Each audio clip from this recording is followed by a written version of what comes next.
ఉన్నారు. వెంగమాంబ అనే మహిళ ఆయనపై తీవ్ర ఆరోపణలు చేశారు. ఆ మహిళ ఆరోపణల మీద తాజాగా ఎమ్మెల్యే స్పందించారు.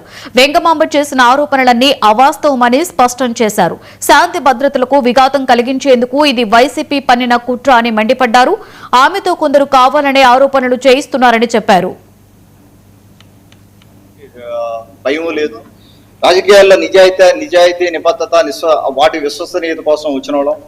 మీరు ఒకసారి నా బ్యాక్గ్రౌండ్ చూసుకుంటే మీకు ఇంతకుముందు కూడా నేను ప్రెస్ మీట్లో చెప్పడం జరిగింది. కాకర్లా చారిటబుల్ ట్రస్ట్ పెట్టినప్పుడు ఎంతో మంది యూత్ ట్రస్ట్కి వర్క్ చేయడానికి వచ్చారు. అలాగే ఎంతో మంది మహిళలు వర్క్ చేయడానికి వచ్చారు.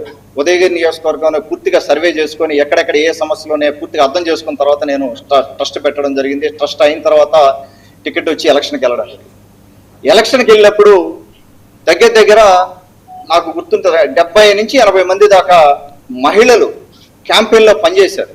ఎవరో కూడా తెలియదు నాకు. కొంతమంది మహిళలు అయితే నాకు ఎవరో కూడా తెలియదు. ఆడపడుచులు ఎంతో మంది వచ్చి సహాయం చేయడం జరిగింది. 70-80 మంది ఆడపడుచులు సహాయం చేయడం జరిగింది. అలాగే దాదాపుగా ఎలక్షన్ ముందు 2 నెలలు 3 నెలలు టికెట్ వచ్చినప్పటి నుంచి కూడా ఎక్కడెక్కడి నుంచో వచ్చారు వాళ్ళు. ఎక్కడెక్కడి నుంచో వచ్చి నాకు ఎవరో కూడా తెలియని పరిస్థితి ఉన్నప్పుడు పార్టీ మీద అభిమానంతో ఎక్కడి నుంచో వచ్చాడు, తనకు సహాయం చేయాలనే ఉద్దేశంతో ఎంతో మంది ఆడపడుచులు నాకు సహాయం చేయడం జరిగింది. ఈ మధ్య రీసెంట్గా ఈ వెంగమాంబ అనే ఆవిడ మన మీద ఒక ఆరోపణ చేయడం జరిగింది.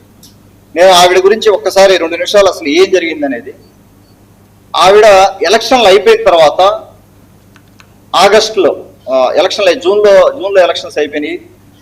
జూలై 1 మొదటి తారీఖు అనుకున్నా. ఒక రకంగా ఏంటంటే నాకు లైఫ్లో ఇప్పుడు దాకా నా లైఫ్లో ఒక ఆడపడుచు నన్ను క్వశ్చన్ చేస్తే సమాధానం చెప్పుకోవాల్సిన పరిస్థితి, వివరణ ఇవ్వాల్సిన పరిస్థితి వస్తుందని చెప్పి నేనైతే